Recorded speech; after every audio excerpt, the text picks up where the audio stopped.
Hello everyone, it's Ranger at 64, and welcome back to another League of Legends lore reading video. Today, we will be reading the biography of Taliyah, the Stoneweaver.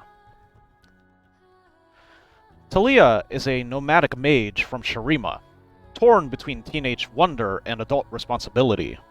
She has crossed nearly all of Valoran on a journey to learn the true nature of her growing powers. Though more recently, she has returned to protect her tribe.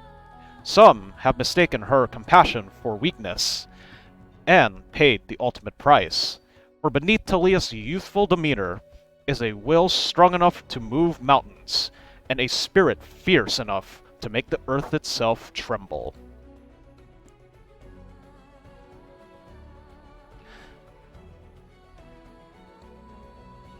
Compelled by rumors of the rise of a long-dead emperor, she returns to protect her tribe from dangers uncovered by Shurima's shifting sands. Some have mistaken her tender heart for weakness and paid the ultimate price for their errors.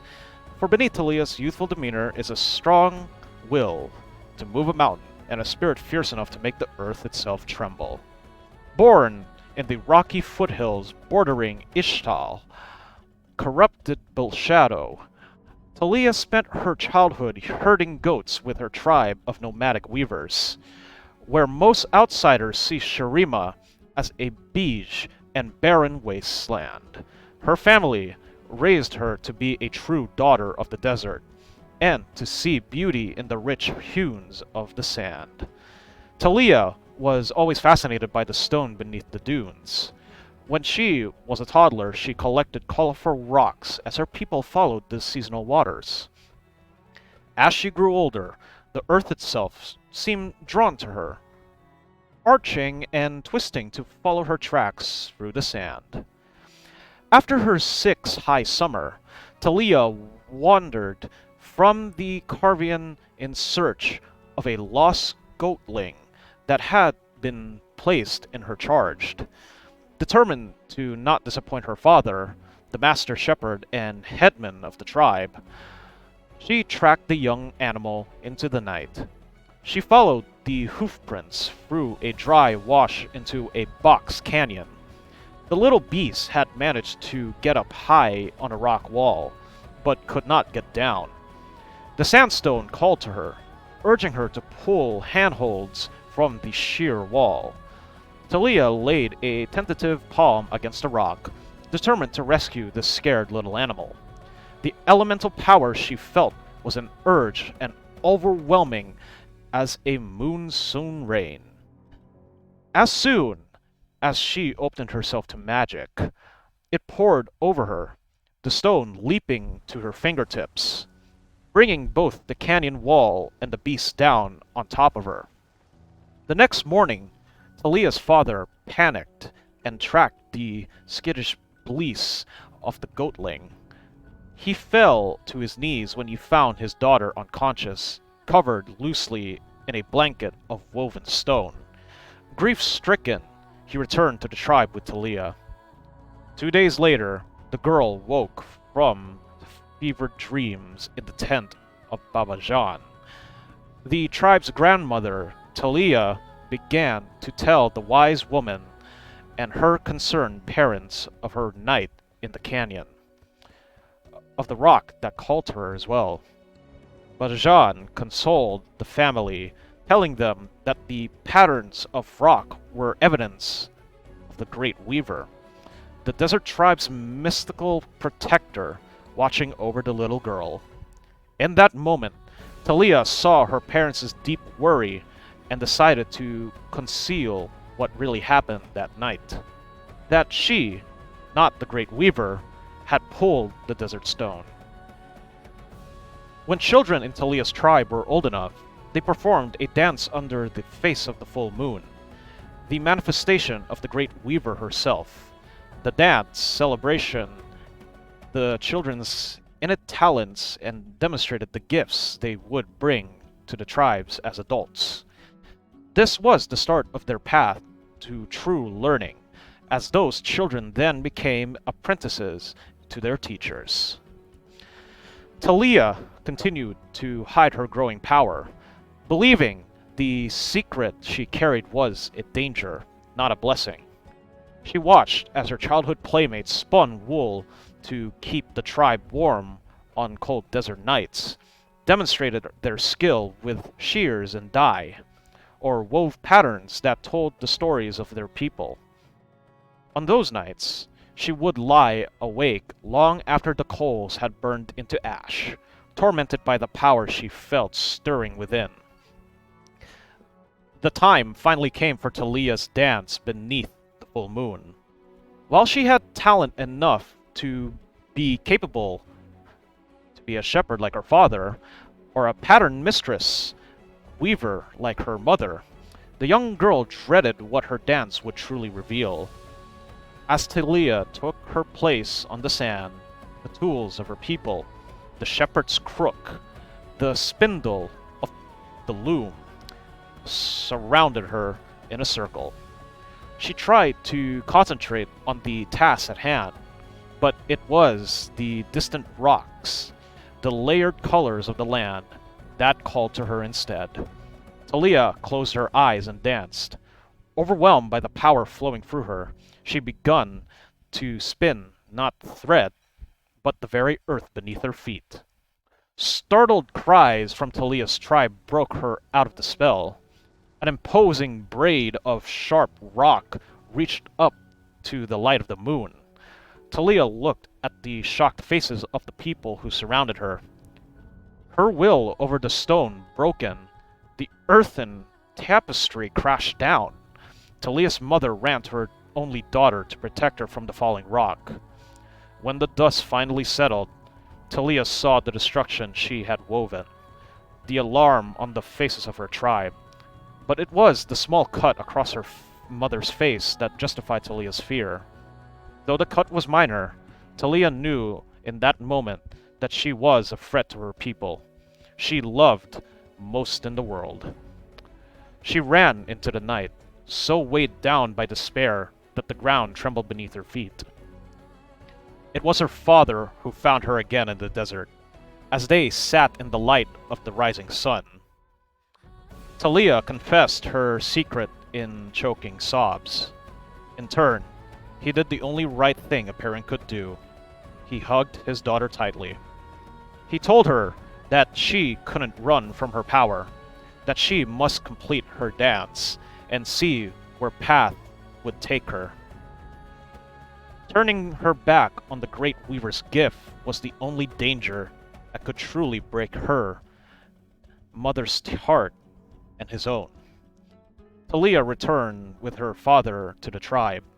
She entered the dancer's circle with her eyes open. This time, she wove a new ribbon of stone, each color and texture a memory of the people surrounding her.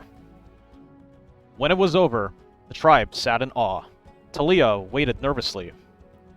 It was time for one of her people to stand as her teacher and claim the student.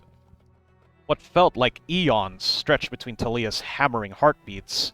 She heard gravel shift as her father stood next to him.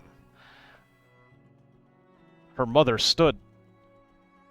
Baba Jean, the dye mistress, and the master spinner stood. In that moment, the whole tribe was on its feet. All of them would stand with the girl who could weave stone. Taliyah looked at each of them.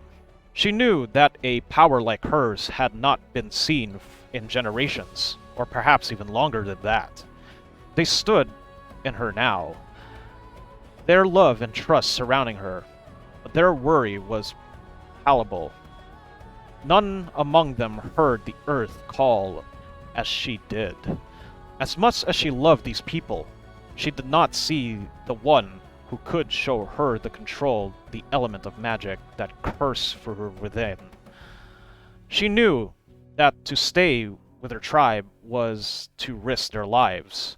Though it pained all of them, Taliyah said farewell to her parents and her people, and set off alone into the world.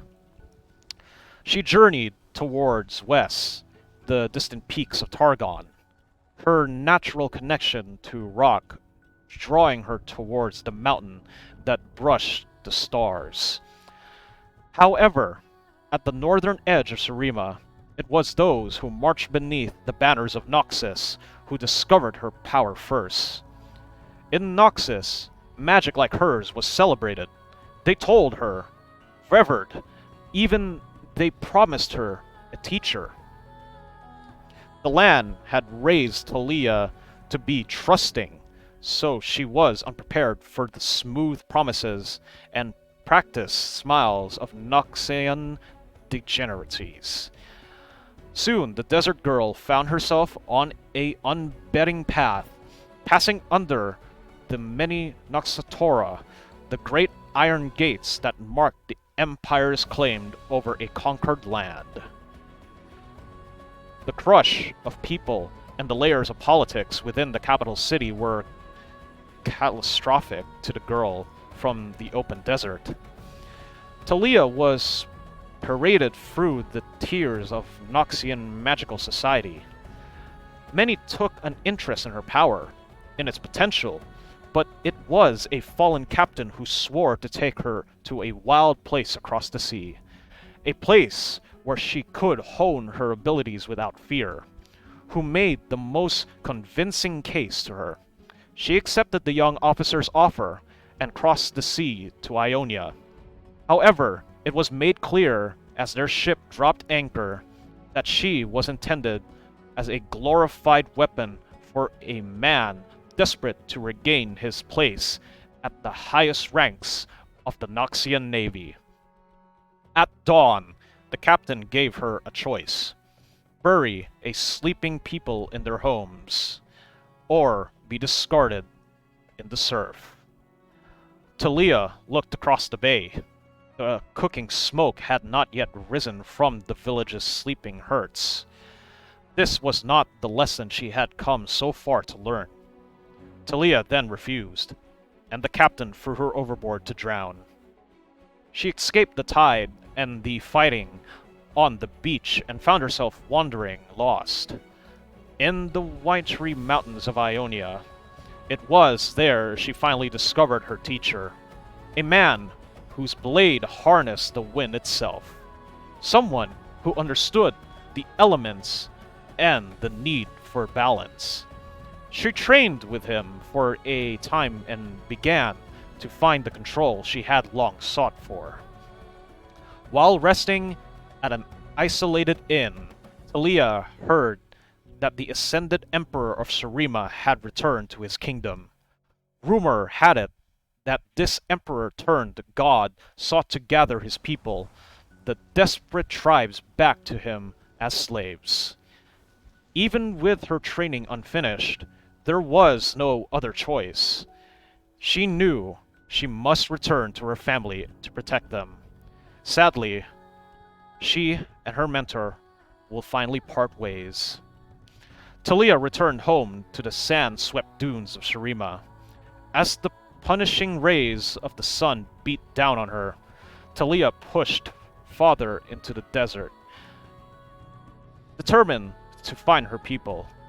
Hers was a will of stone, and she would do whatever was necessary to protect her family and her tribe from the danger that loomed over the coming horizon.